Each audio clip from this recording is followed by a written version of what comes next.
Our loving God in heaven, we've gone safely through another week, and we thank you for your loving kindness and for your truth, that even though the world is in turmoil and there's our lives are not easy in many ways, we know that you are in your providential hand is over all, and you've given us light in these dark times to navigate this history.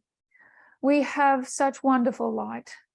We thank you for the path you've put us on, and as we explore that a little more tonight, we pray that you would guide our conversation, direct our thoughts, and just bless our time together. We think of all those across the world that are preparing, they're still in preparation, bless them, and we just look forward to these Sabbath hours as they are about to open for us. We know there's a special blessing, and we just thank you for all your provisions. So we leave ourselves in your care and pray in Jesus' name. Amen. So what have we been doing? We spent quite a bit of time understanding the daily of Daniel chapter 8, the continual, what's perpetual. And not only tracing it through history, but understanding how it works, the principles, the ideology that's behind the daily, which we sometimes call paganism and we sometimes call spiritualism. The Hebrew word is gadal, the Greek word is hubris. We saw that it was represented as self-exaltation and self-promotion. So once we did that, we traced it even further back than what Daniel did. Daniel's dealing with the kingdoms of Bible prophecy, but we saw that it actually begins in heaven, and we looked at the mind of Lucifer in Isaiah chapter 14 and Ezekiel chapter 28, where Lucifer wanted to be as God. I will be like the Most High. And this hubris, this self-promotion caused his fall. And then he brought those thoughts, that mindset down to earth and shared it with human beings. He convinced them that ye shall be as gods. And it's in that temptation that human beings found paganism, spiritualism, that they could live a life outside of God's, their own life outside of God's care and God's law. So we traced the daily down to the earth, and we saw the result of that is what we know as the sin of Eve. It was a fall of Adam and Eve, but it resulted in 3 curses. So once this mentality, this ideology is accepted, we see troubles form on the earth, and the results of that are these curses that God explained to Eve and to Cain and to Ham. That it was no longer possible that they would receive a blessing. It would result in a curse, and these curses are a result of humans trying to fix problems, the problems that arise or have given rise to those curses. So we have the problem of Eve that's going to be resolved. Humans are going to resolve that with patriarchy. And the problem of Cain, we will see just intolerance, etc. And the problem of Ham, well, we'll solve that by slavery. These curses were man's attempt to solve problems. And of course, it just resulted in more problems. So that what they were doing is perpetuating this gadal, this self-exaltation by man coming and ruling over woman, by the intolerance of others' beliefs, and by slavery, bringing other human beings into subjection. So each of these are the result of this treading down of another human being. So then what we did was we went on to look at Babel.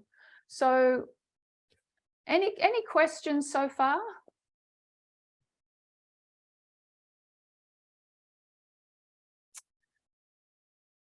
We're going to go back and we're going to revisit the spirit of prophecy.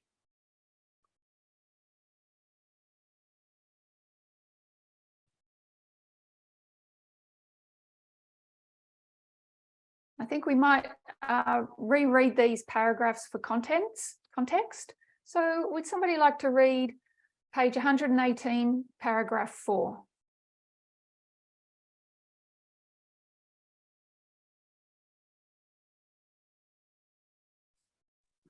I can read it. I'm happy.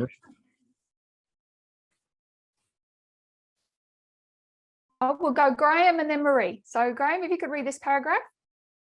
For a time, the descendants of Noah continued to dwell among the mountains where the ark had rested. As their numbers increased, apostasy soon led to division. Those who desired to forget their Creator and to cast off the restraint of his law felt a constant annoyance from the teaching and example of their God-fearing associates. And after a time, they decided to separate from the worshippers of God. Accordingly, they journeyed to the plain of Shinar on the banks of the river Euphrates. They were attracted by the beauty of the situation and the fertility of the soil, and upon this plain they determined to make their home. So Graham, any thoughts from that passage? Do you remember what we pulled out of that passage? We saw that separation. One group decided to stay up on the mountain, another descended. But as they descended, they still wanted to promote themselves by reaching heavenward. Yeah, I'm not sure if there's anything else I've missed. Okay, so yep, that's right. There's been a division on the mountain, and those that came down from the mountain, what did they want to do?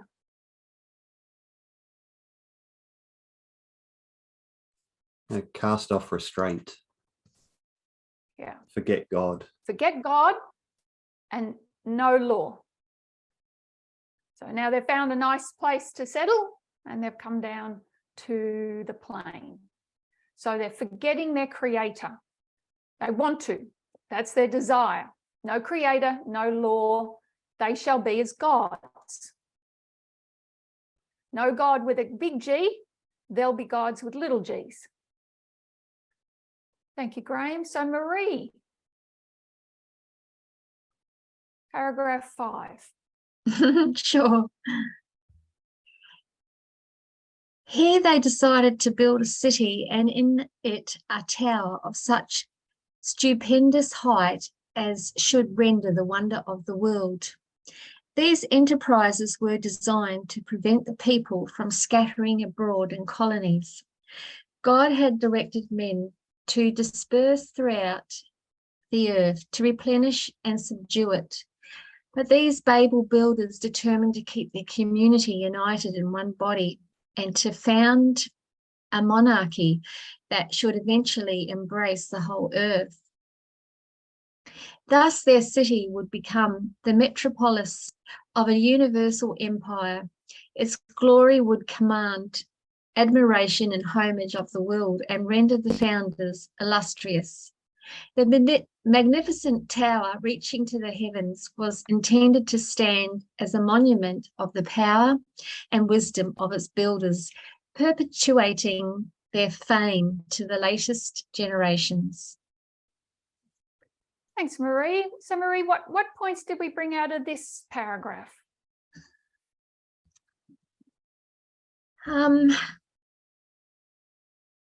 So they didn't want to do what God was asking. They wanted to stay a community all in one place. And they wanted to build this tower as a solution to their dilemma, which was the flood. And so we don't see that in this paragraph, though. Just pull out of this paragraph. True. There's no mention of a flood in this paragraph. What do we get from this paragraph? I'm cheating, I'm sorry. Okay, so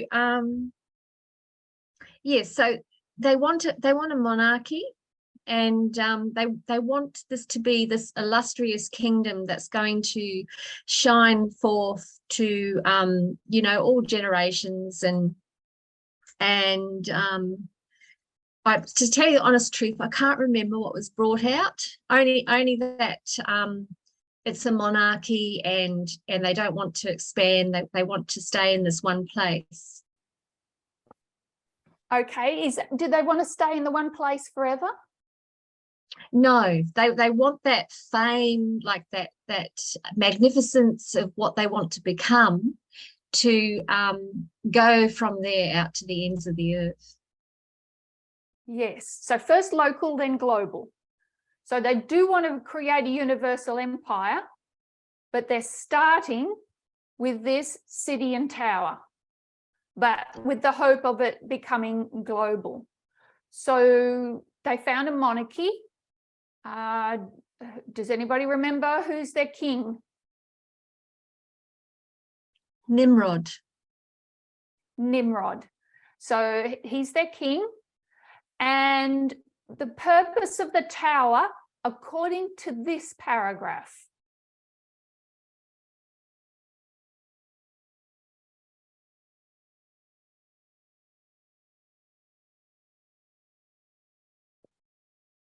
oops.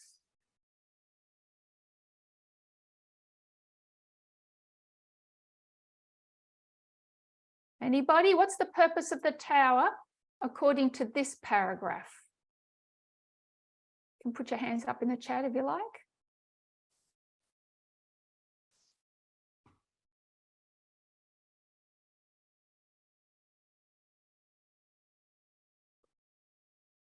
Graham.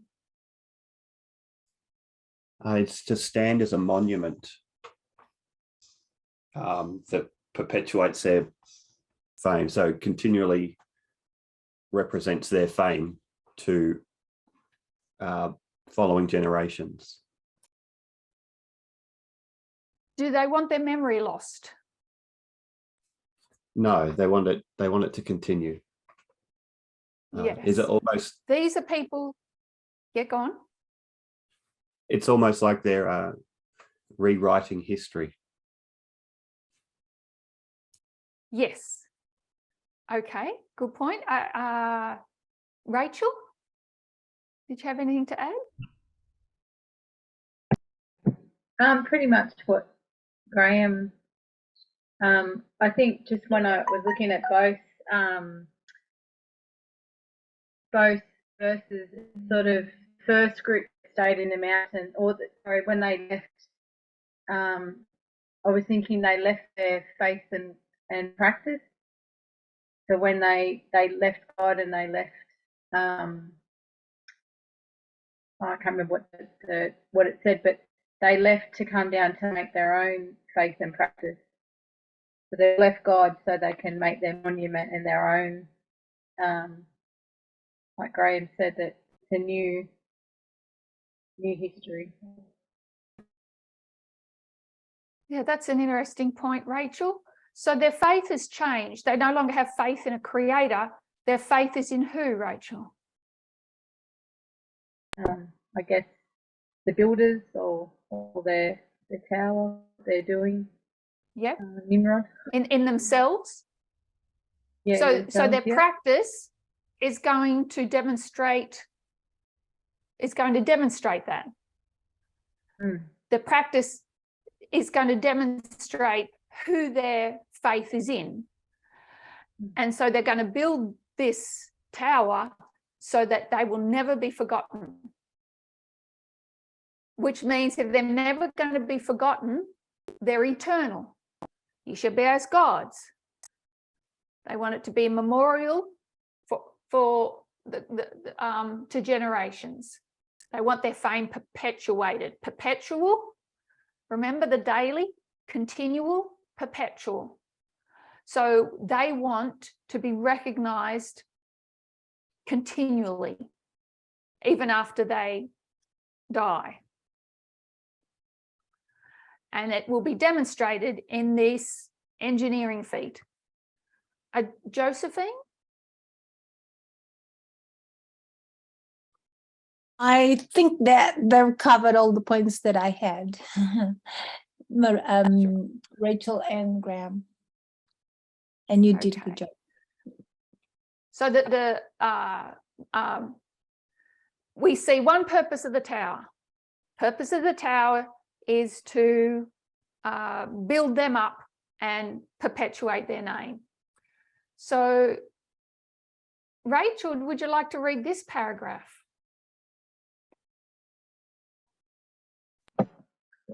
Sure. Can you hear me okay, Terry? Yep, I can. Thank you. Dwellers of the plain of Shinar disbelieved God's covenant that he would not again bring a flood upon the earth.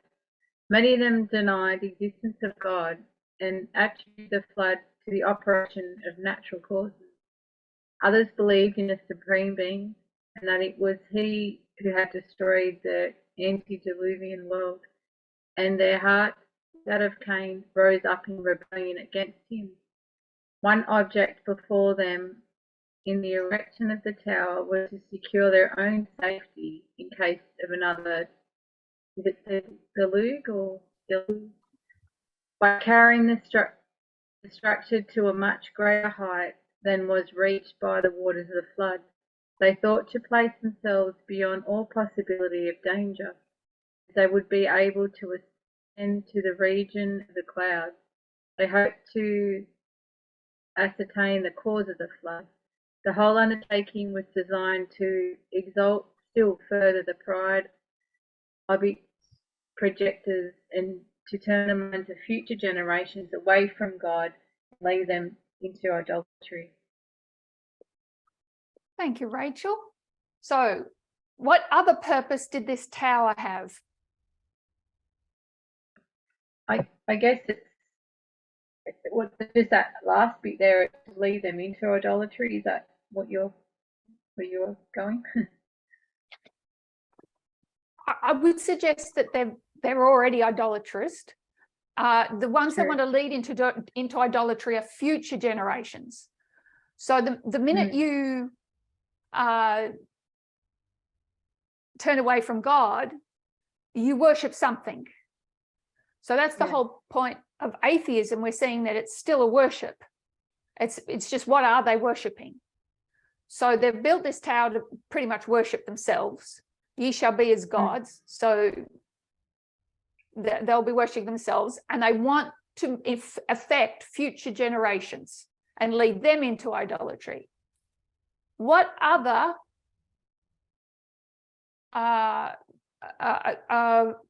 purpose is this tower for? So it's a memorial, a monument to their wisdom and greatness.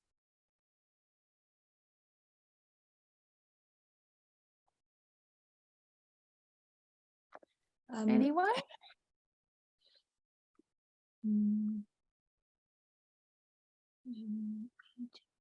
Is it to do with the flood? Is it to ascertain the cause of the flood? Oh, sorry, Marie's put her hand up. Okay. Well, we'll go with Marie.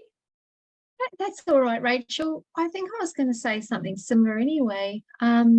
Just, I was going to say it was to protect them from the flood, so that they had that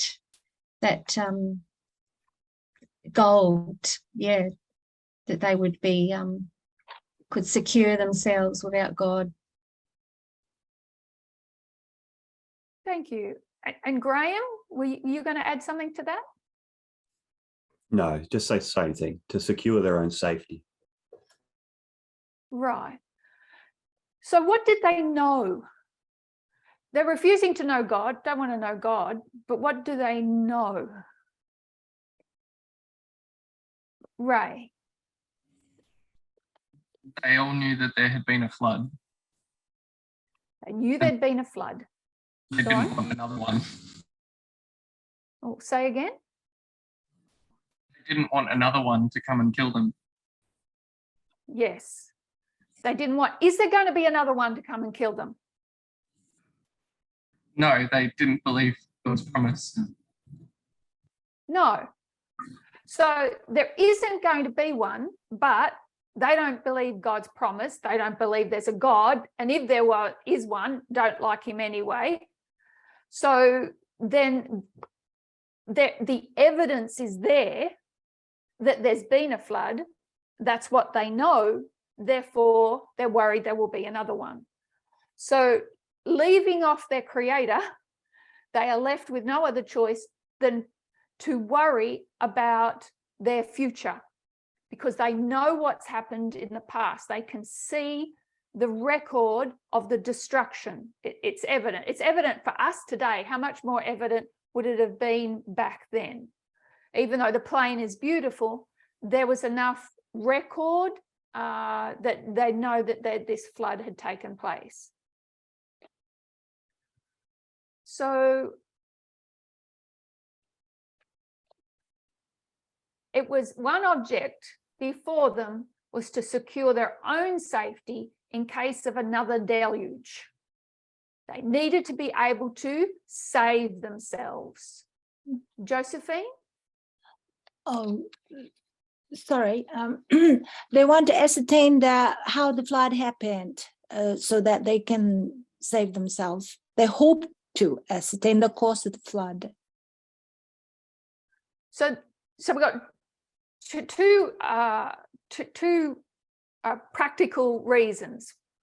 One, it will save them, and two, it will also take them up high enough that they can work things out and possibly stop the deluge.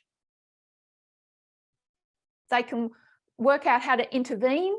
They can work out how these deluges come about. Then they might be able to intervene. So we've got a tower for the purposes of self-exaltation. We've got a tower for the purpose of salvation, of preventing or escaping a global catastrophe. Would anybody like to add anything more from this paragraph?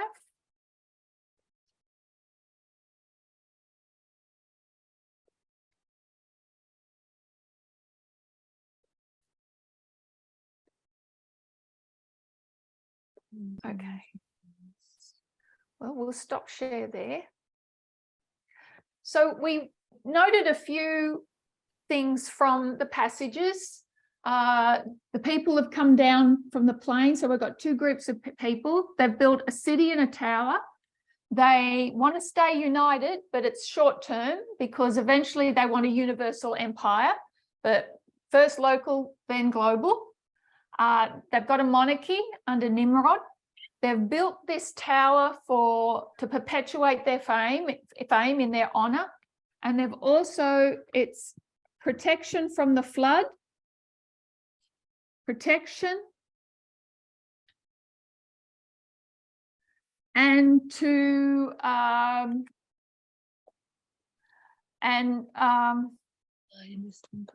also for, let's put research. We might think of a better name if anyone wants to think of a better word there. So the flood is going to provide them safety, but also knowledge on how to either escape and or stop a future global catastrophe. So if we went back, I had to rub out the board. I needed to use the board this week. So I rubbed out the side that was the most messiest. as you would. We go back to what we wrote up about Daniel 8. When we saw the counterfeit, we saw that the two cultures at war here, we can see that the culture that has created Babel is very much a demonstration of Satan's kingdom. We can see self-promotion, horns. We can see self-exaltation. Can we see a host? What kind of a host have we got down there on the plain?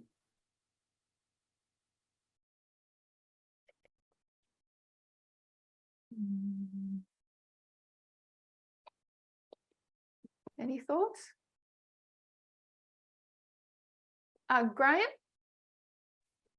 And they wanted to start as a city, and then they wanted to branch out as an empire across the world.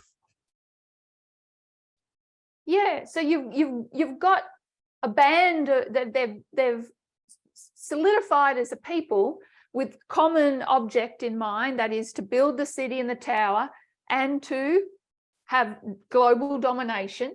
So they might not be as an army as we think of today, but there's an organized group of them. So we could recognize a host. Can we see a sanctuary? Yeah. The tower.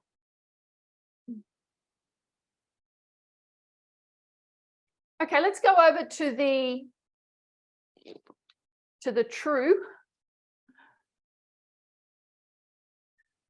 So God had a sanctuary. Remember, there's two sanctuaries in Daniel, a Kodesh and a Mikdash. So the Kodesh is always, every time, God's sanctuary. What's the purpose of the sanctuary?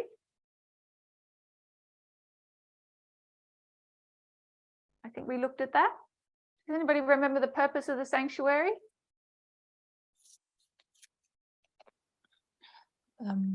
We looked at a verse that said, what separates us from God? Sin. Sin separates from God. And God said, let them make me a sanctuary that I may dwell among them. So what does the sanctuary do?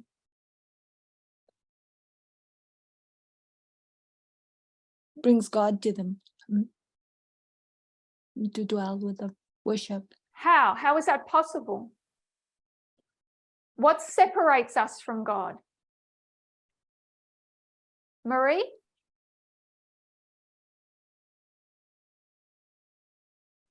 So the question is, what separates us from God, or how does he dwell Yes. with us?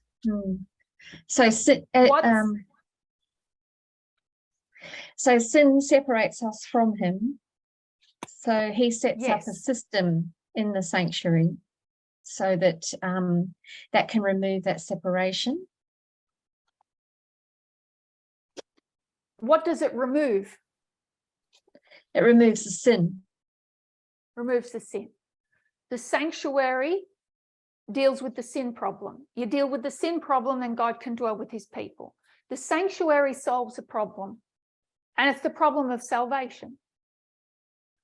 So if we look at the counterfeit sanctuary, what's it going to do? It's going to solve a problem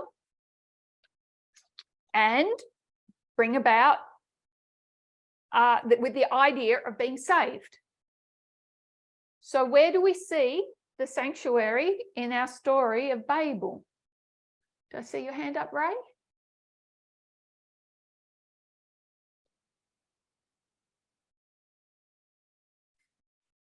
Yeah, I was gonna say that the sanctuary deals with the sin problem, but okay. I don't remember. I'm not sure if we're talking about how there was like temples inside the tower that they kept idols in, but I think that might be looking at it the wrong way. No, well, what is the tower? Well, it's a temple of sorts, like in and of itself, Yeah. isn't it? It is the tower. The tower becomes their sanctuary in two ways. It's there to worship themselves, because it's going to be a monument to their own brilliance, but it's also going to provide a way of salvation, that they can get above the flood and work out why the flood has come in the first place. So when we look at the true, what does the sanctuary do? It shows us the plan of salvation. It provides a way, and it also shows us what the problem was in the first place and how to deal with it. So we see a way of salvation there in Babel. So far we can tick all the boxes as far as the culture of Satan's kingdom is right there in the city of Babel, which we would expect. What about this? So we saw two princes. We had to go to Daniel 9, but it is there in Daniel 8, but he's not named. So in Daniel 8 and Daniel 9 we've got prince with a capital P. It's Christ. How do we know it's Christ when it's got a capital P? What's the other word that goes with Christ in Daniel 9?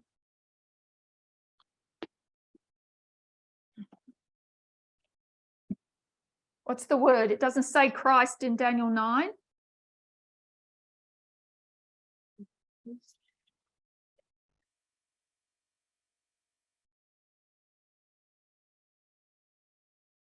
Something the prince.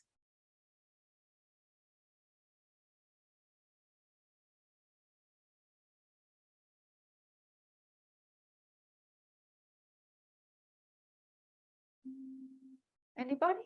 Daniel 9, is it Daniel 9:26? Get my Bible.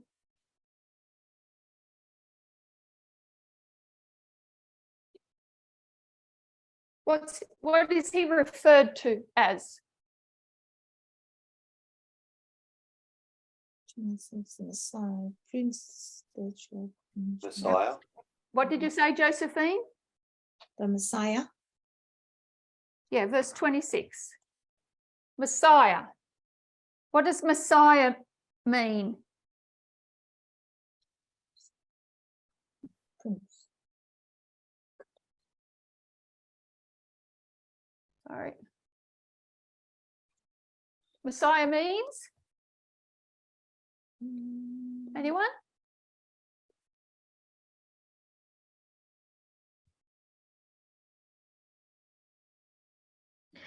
He's the anointed one, or the deliverer.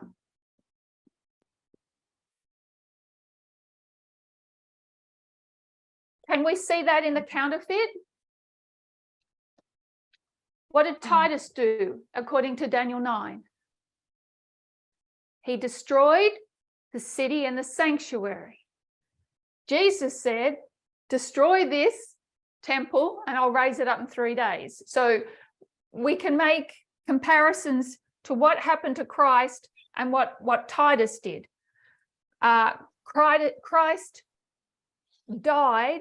He showed that he was the type meant antitype, that he was the antitype, and once he died, then that sanctuary and the city lost all its meaning. And of course, what did the Jews do? They kept sacrificing anyway. So Titus has to come along and literally destroy the city and the sanctuary. But Titus also, we understand, as a Roman general, not a nice guy, not pretending in any stretch of the imagination that he was a nice guy, but he also delivered them. What was going on in Jerusalem at that time was civil war inside that city. They were imploding and they were dying. So they may as well die at the hands of Titus. he was actually coming to bring peace to Judea because the whole area was a mess. So in that sense, Titus was a deliverer. Very ugly look deliverer, but a deliverer nonetheless. So when we go to the story of Babel, do we have a prince, a deliverer, a Messiah?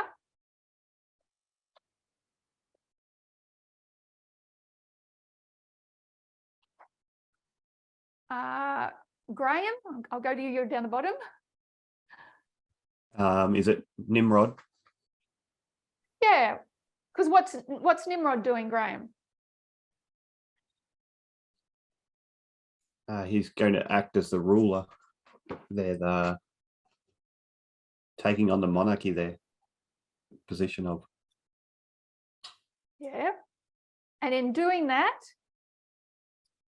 what's he hoping to achieve?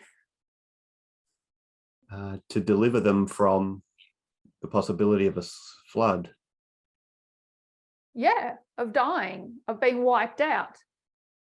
So, and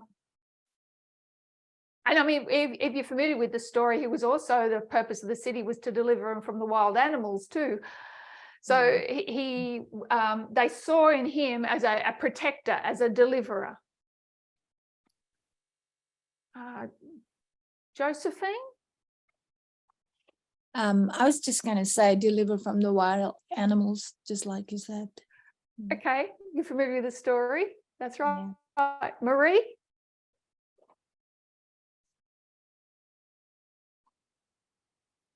Oh, yes, I was just going to say that he was the deliverer. That was going back a bit. Thank you. So we can see in the story of Babel that it's certainly the culture of Satan's kingdom is very evident there. In the city and in the tower and in their monarch. It's all the city and the tower is there to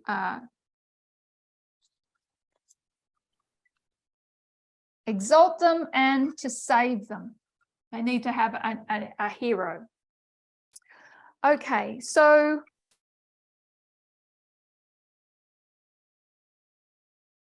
what we did is we came down to our history. And maybe if I draw this up here, how high can I have to go here?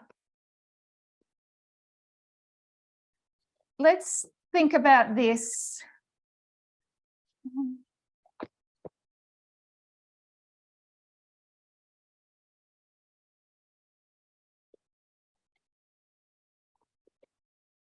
We're atheists.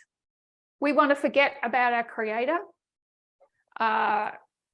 Everything that happens is in the past has been from natural causes. There is no God. And if there was, then he's not very nice because look at all the bad things that happen in the world. So we are atheists and we're living in 2022. And of course, we don't believe, we've left off our creator. So there's been no creation. We've evolved. And if we look at the geological record, then mammals have been around roughly, depending on when you want to start them, 1 million years. That's mammals.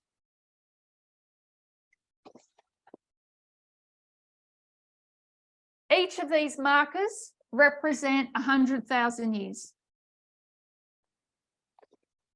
So that's how long mammals have been around. How long have humans been around? Any guesses? Or you might not have guesses, you might know. If mammals have been around for about 1 million years, they might, maybe 1.25, maybe a bit less, depending on where you mark them. What about humans? 1, 2, 3 at most. between 2 or 3, depending on who you ask, give or take a few years. So we'll go 300,000 years. Given that we're a mammal, we should have at least have another 700,000 years left. Okay. When we talk about extinction, it's something very, very common to this Earth's history. Something like 99% of all species that were ever created have become extinct over these millions of years. So extinction is nothing new. Lots of mammals have gone extinct, but the average life of a mammal is about 1 million years. So we've been around for 300. We should have another 700,000 years left. But what are the scientists, not just scientists, but people of learning saying today? How long do you think they think, the great men of the earth today think we've got left before we go extinct?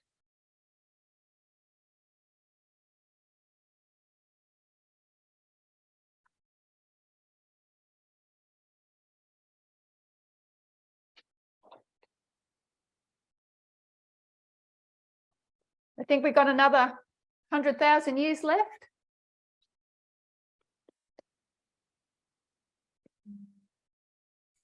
There's some hands in the chat, Elder Terrie. Are there? Sorry.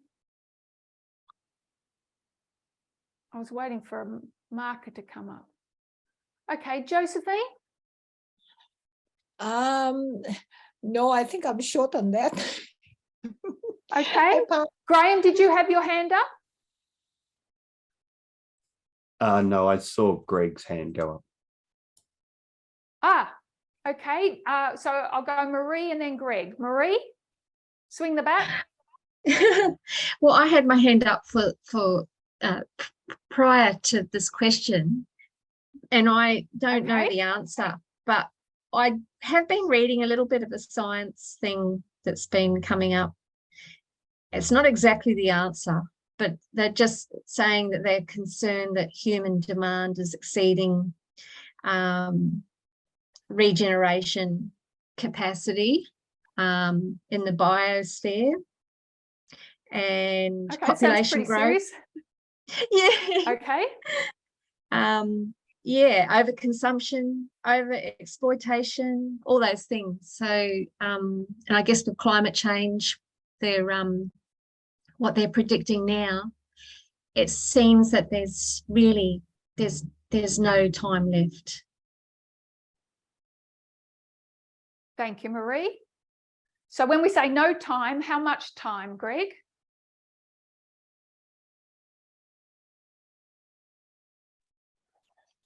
Between 20 and 100 at the maximum. Yeah, it's about it. So if you think, you know, these represent 100,000 years, and here we are standing here, you know, they don't think we got much to go. That line's too big. Anywhere between 30 and 100, they don't think, they can't see us living past that. These people, remember, we're atheists. So existential risk, global catastrophe, it's very real to a lot of people today. So we want to know, what are they escaping, or what are they afraid of? They're not afraid of a flood. And what are the towers that they're building to escape from this flood? So that was kind of homework. We were going to look at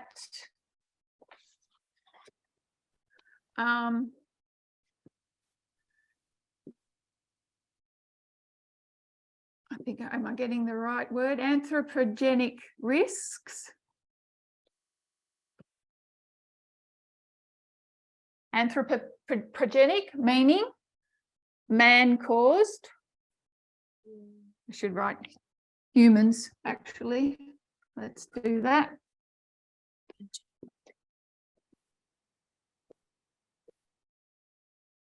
And non-anthropogenic. Okay, which is natural. So what did we find? What have you thought through the week? Did anybody see any articles? Look anything up? What do you think? What would be a natural cause for concern today?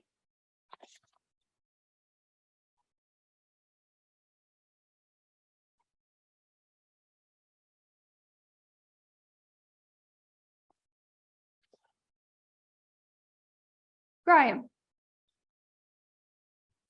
The big one would be climate change. Okay, climate change. But it's not the big one. But we'll put it down. Which one will we put it under?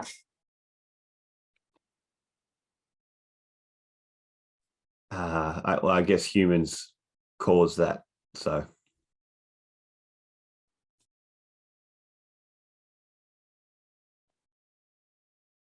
how do humans cause that? through pollution, through destroying the earth. Yeah. There's one thing in particular that they want stopped. What do they want stopped? Carbon emissions, I think. Yes. So the burning of fossil fuels, the burning of non-renewables, because they have a finite amount of them and they release the carbon dioxide into the air, etc. So climate change is a threat because the earth is warming. It has a lot of we're all noticing the effects of climate change, but when it comes to climate change being a global catastrophe, it's called runaway. I should say, let me put it this way, runaway global warming.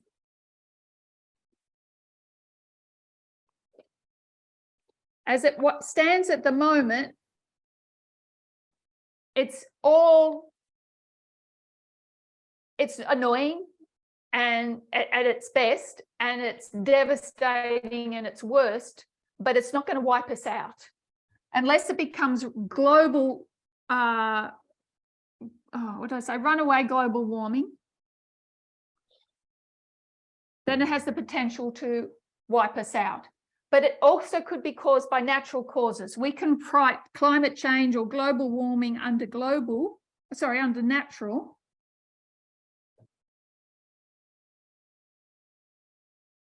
Because it's what happens if volcanoes erupt. Volcanoes, if they spew a lot of particles into the stratosphere, then it stops the light coming through, and it affects the climate. So volcanic eruptions can cause climate change or global warming. Thank you, Graham. We've got Marie. I was just going to comment on the natural cause there, the non-anthropogenic. So I was wondering whether it would be the impact of a falling extraterrestrial object. That's the top natural one there, Marie. So an asteroid. Risk impact from an asteroid. So they say that it's asteroids 65 million years ago that killed the dinosaurs. but it's only relatively recent that they recognize that asteroids have done a lot of impact on the Earth. Was in 1960 that they worked out that what we now know as meteorite craters were actually, you know, from asteroids. They thought, oh, maybe they were volcanic. So it's only 1960 that asteroids have really come into scientists' radar. They and then in 1980 they worked out that it was the asteroids that killed off all the dinosaurs millions of years ago. And did anybody see in the news? I think it was in September. It's called DART. Sorry. What did NASA do?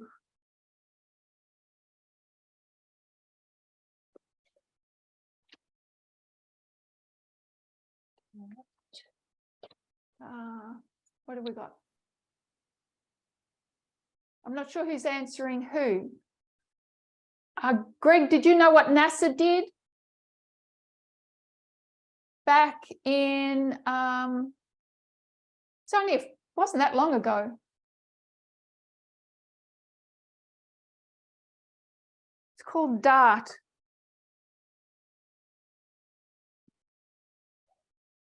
Dart or HART? DART. D-A-R-T. Okay. Yeah, I've heard of it, but I'm not sure. I can't remember off the top of my head. Sorry.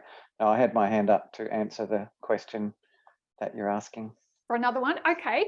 Then let me tell you about DART and then you can answer. Oh, what question were you answering? The ones about anthropogenic and non-anthropogenic. Oh, so you're going to add to the list? Yes. Okay. All right. So asteroids is a big one, Marie. They have, it was even in the news again this week because they found one hiding in beams of light from the sun. They are scanning the solar system for asteroids and they sent out a satellite. They called it, I'm just trying to figure out what DART stood for.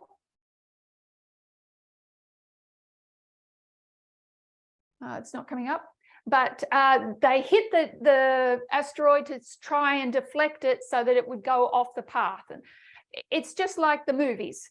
So what they want to do is either blow them up or deflect them. And so they sent the satellite and it worked.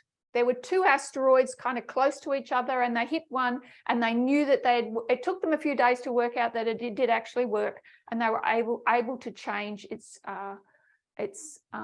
trajectory. If you want to do something fun, because you've got lots of time to waste, Google NASA asteroid deflection. I'll just write it here. NASA asteroid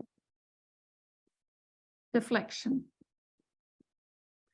Won't work on a phone. You've got to do it on your computer. Anyway, that's just a bit of fun. Okay, so asteroids are a big one. They are constantly scanning for them, and but when we look at these risks, that they do consider them an existential risk, but it's like 1 in a million chance. Okay, 1 in a million.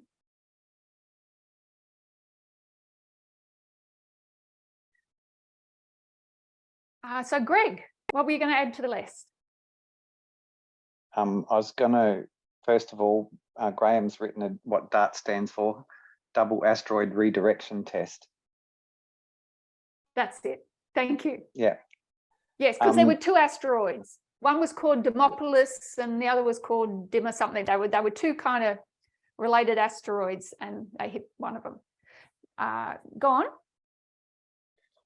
I was going to say under natural is resources. We're running out of resources, natural resources. Okay.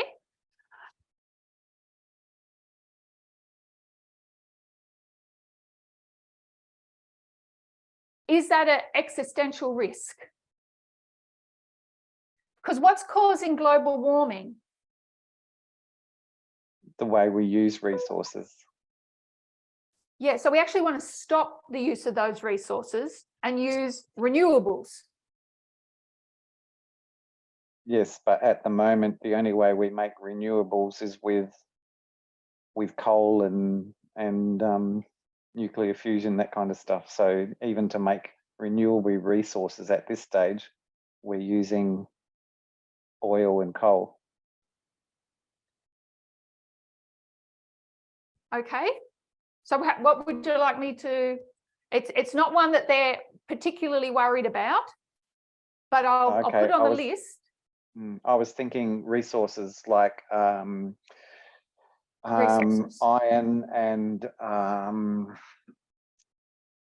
oil, coal, those sort of things. Gas, Okay. natural gas, we're always looking further afield and to find these things. Yeah, so we need to come up with replacements, don't we? We need, yeah, or we might be in trouble. Thank you, Greg. Marie, was that you? What have I missed? Oh, sorry, Josephine. I don't know if these are going to go into your list, but I'll just say them. How about nuclear war or disease? Yes, and Tinny's written that in the list. So which one does it go in? Nuclear war. Well, humans would do the nuclear war, wouldn't they? And what would be the problem with a nuclear war that would be catastrophic? Like existential, kill everybody. So we've got two types of nuclear weapons: strategic nuclear weapons and tactical nuclear weapons. Hiroshima, Nagasaki, strategic nuclear weapons. Was there a danger of the whole Earth being destroyed? Well, not in what happened at Hiroshima, but what if that's a targeted one, right? Or strategic. So, and then you've got strategic is when you kind of dump it on another country that's a way away. You're not actually in battle, and it's large usually. So tactical is what they're talking that Putin might use in the Russia-Ukraine war. So it would be local. There's different ways they could use them. What would be the concern for nuclear war as far as killing us all off?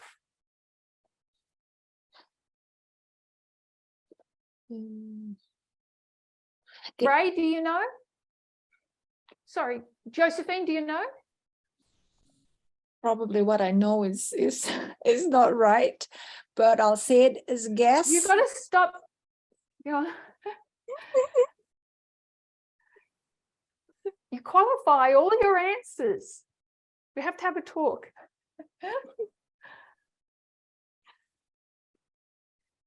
Yeah, go on, Josephine. Yes, swing the bat. I thought it might be the gas or something. Well, okay, I'll call it. It's you're on the right track. Nuclear winter, where all the dust and gas and particles. Again, it's much like the global warming that would happen over here under a volcano, and then you know the earth would get dark and crops would fail and everybody would starve. It would affect the whole earth. If you hit, say, like 10 cities with large nuclear weapons, you could create a global winter. So that's the catastrophic effect of a nuclear war or nuclear weapons.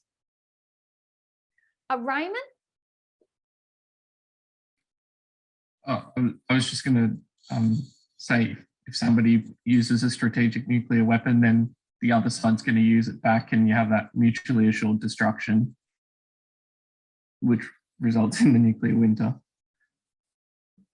Yeah, so you'd need about 10 of them, boom, boom, boom, boom, boom, boom, boom, depending on what they use and how big. So it would take more than 2. And yes, you would, it wouldn't be just one bomb that would destroy the earth, but that's the fear, is this what it would do to the atmosphere, and then we'd all starve. Ray, you got your hand up twice? Oh, that was for the dart. Oh, okay. Brody? No, that's a different one. Oh, I see. So any others?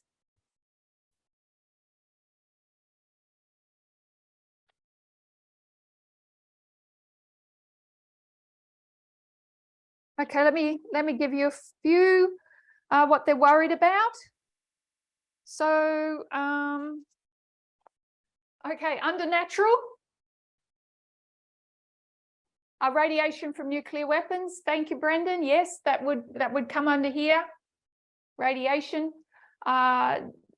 whether it'd be enough to destroy, like totally make the world extinct, you would need a certain amount of them. Brody? Global pandemic. Yeah, pandemic. And we'll put them under both because they do worry about natural, and they worry about, if I put it over under humans, what would I call it? We'll call it bio, maybe if I call it bioterrorism. Oh, that's spelt wrong. I know that's spelt wrong. I only got to look at it. Is it bioweapons? Bioweapons. Thank you. I can spell that. Thanks, Rach. Yep. Good one. Greg? Overpopulation. Actually, the scientists aren't worried about overpopulation. We'll discuss that. We're not going to discuss that tonight. But their answer to all these problems is not to, we actually need more people, believe it or not. So we're thinking from an atheistic point of view. I don't know if that helps, but if we had said overpopulation, where would we put it? We'd have to put it over here, wouldn't we? So we'll put it down.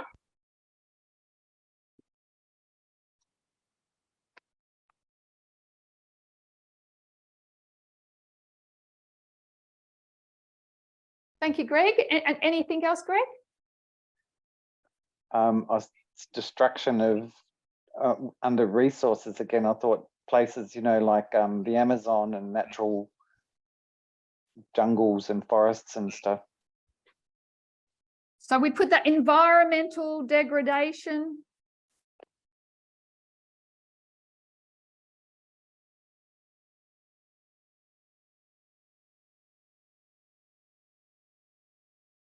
Yep, because that would eventually have an effect on global warming.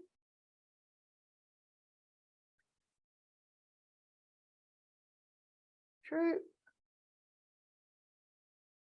Josephine? How about food? Not a problem? Well, what about food? Are you talking about, so when we're talking about bioweapons, what would that come under?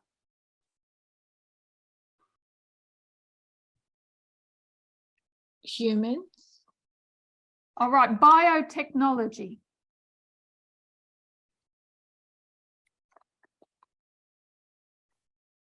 So we do muck around a bit with different food types, but if some malignant person, some company, some person decided to, do something nasty, you could do a lot of damage, and people would starve, crops would fail, etc. So that would come under kind of bioterrorism. But yes, food sources are a concern. Thank you, Josephine. Rachel? I did have a similar thinking, the quality of air, water and food quality.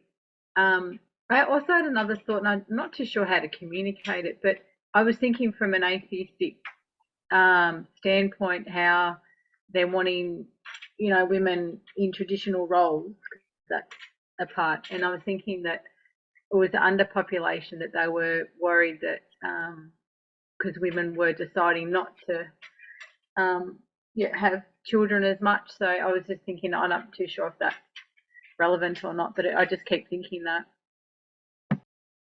It is relevant. Too big a topic for tonight, but we will come back to it. So you've picked up a relevant point there. So what you're talking about is not really an existential threat. It's what do they want? What's involved in building this tower to save us from these? So hold on to that thought, Rach. It's a good one. Ray? Oh, I'm not sure if this one's just like, I don't know, doomsday preppers or whatnot, but are they worried about an invasion from like some sort of intelligent life or extraterrestrials? Yep. You shouldn't qualify your answers. That's yes. So what kind of extraterrestrials? Hostile. Just think of all the movies you watched before you were an Adventist. Hostile extraterrestrials.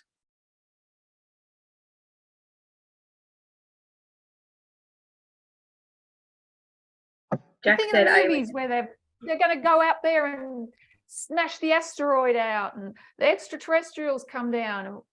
Sorry, Rachel? Jack said aliens.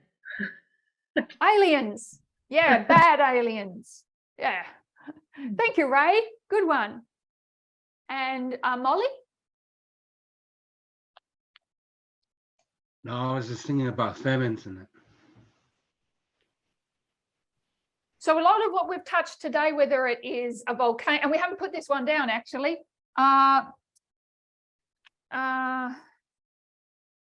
super volcanic eruption. So just not your ordinary volcano, which is bad enough, isn't it, Molly? But a super volcanic eruption.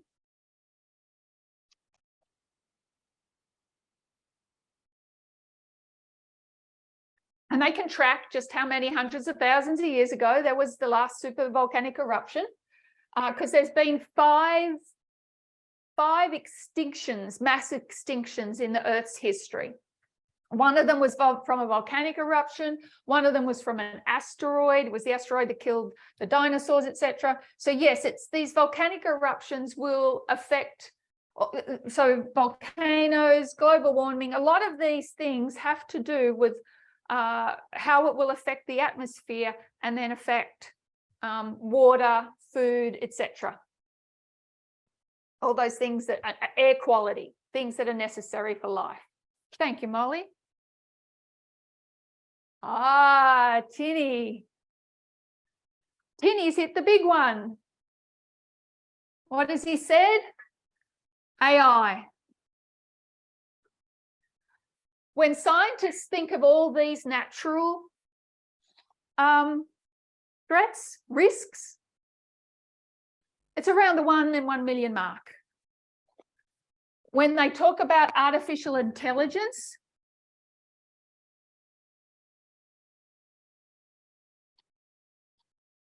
being an existential threat to human beings, try 1 in 6. It's a bit of a jump.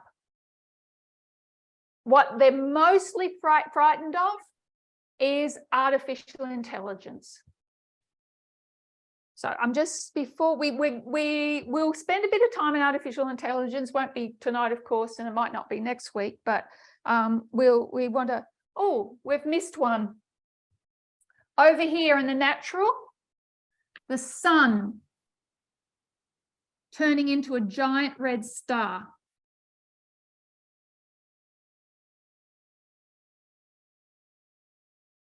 So the sun is kind of it's in middle age at the moment.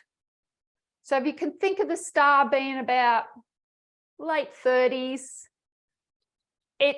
maybe it's starting its 40s, but it's only got about 5 billion years left to live.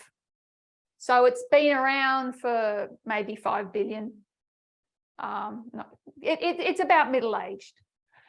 So what will happen is it will burn itself out. It will burn all the hydrogen and explode. Excuse my layman's language, but when it explodes, it's just going to get bigger and it will absorb planets. It may even come as far as Earth, but it's only got a shelf life of another 5 billion. The problem is, as it starts to break down, because just like us, we age, prior to death, it would affect the Earth in 1 billion years' time. So we've only got 1 billion years to sort something out. So the sun will eventually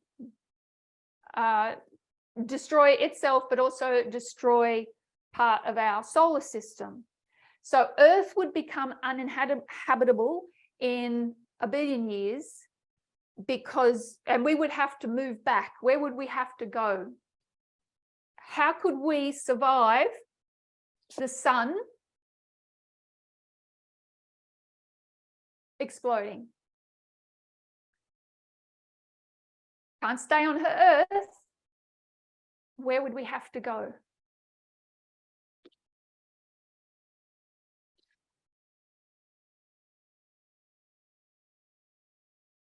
We have to go to Mars. We have to go one back. All right, we need to be able to get to Mars. So zombies. We'll put zombies under aliens.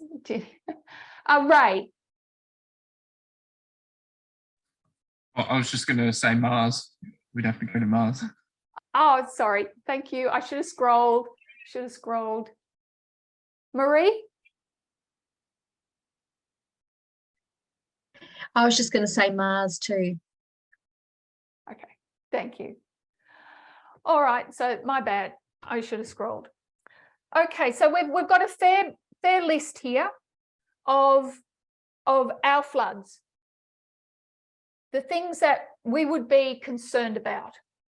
These are all concerns, but we're keeping an eye on them, and the risk is fairly low, but there are scientists involved in all of these areas. Over here, with the human risks, these are the highest risks, and we really want to talk about artificial intelligence. So we've identified the flood. What we need to identify is the tower. What are the safety mechanisms? What is being built? And I don't mean necessarily being built in a literal sense, but what is being created to save us? And who is doing that? So it's over time. Does anybody have any questions before we will leave it there for tonight? We'll come back and we'll revisit these, but we want to look at what the mechanism is and the mindset behind the how, 'cause attempts to save us from these existential risks.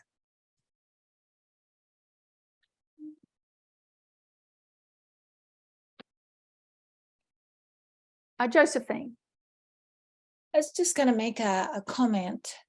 Just looking at the list and what we're going through, in my mind, I was thinking, when you don't have God, you have all these fears of natural disasters, and then you have these fears of humans attacking each other, just a lot of fears. And I feel knowing God is a great blessing, because you don't have to worry too much about all of that. And that's where it's hard for us to really separate ourselves from our Christianity, because we know the earth is waxing old like a garment.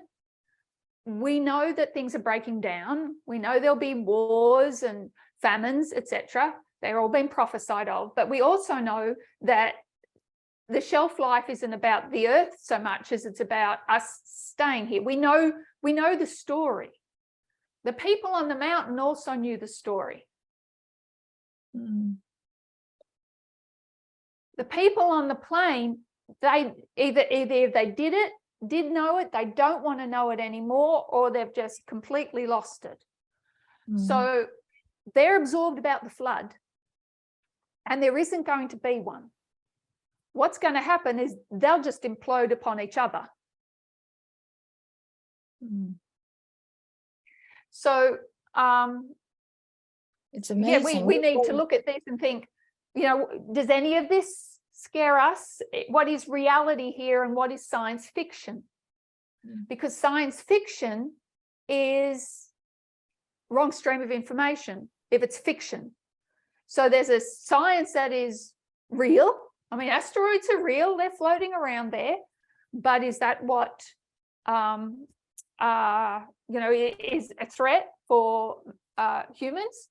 Artificial intelligence, is how much of a threat is that really? Because people are very concerned, and the thing is, what we will have to do is define, well, what is intelligence?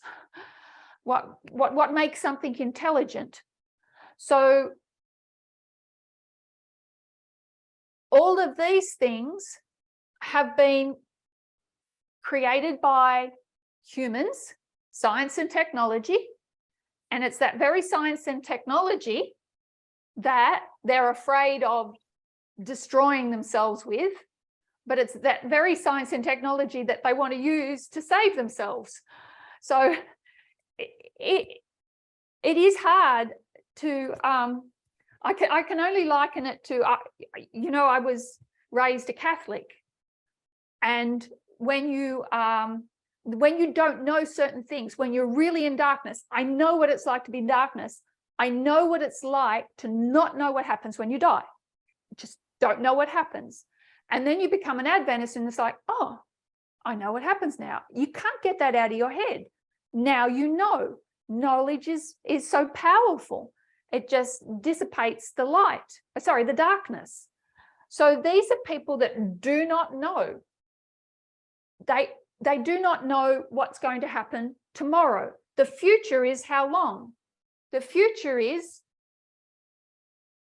we say 700,000 years, but we're not ordinary mammals. We're mammals that have knowledge of science and technology. So we have the capability of maybe living billions of years after that, even trillions, if we can harness the science and technology.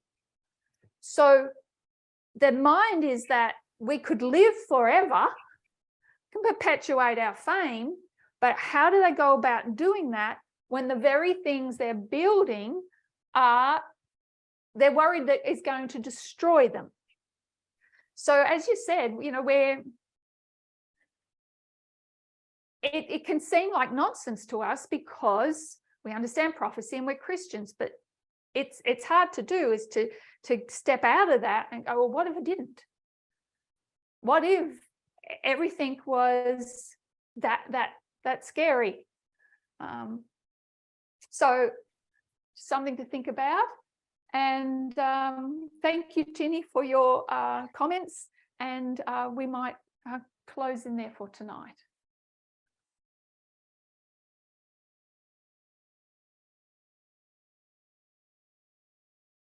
Ray, would you close in prayer for us this evening? Our kind and loving Lord, we come before you at the opening hours of the Sabbath to take time out from the things that have preoccupied our minds throughout the week and to reflect on all that you have done. As we take this time throughout the Sabbath, which you gave us as a memorial of creation all the way back in Eden, help our minds to meditate on the implications of that, of the Eden that you are calling us to live every day. We pray that you will be with our leaders, with Elders Tess and Parminda, be with Elder Terrie and various leaders around the world. Be with those in our movement who are preparing for the Sabbath as well. And help us to understand the importance of the time we're in, the solemnity of the work that you are calling us to, and the tools that you have given us to see clearly through the complexity. We thank you for our blessings. In Jesus' name we pray. Amen.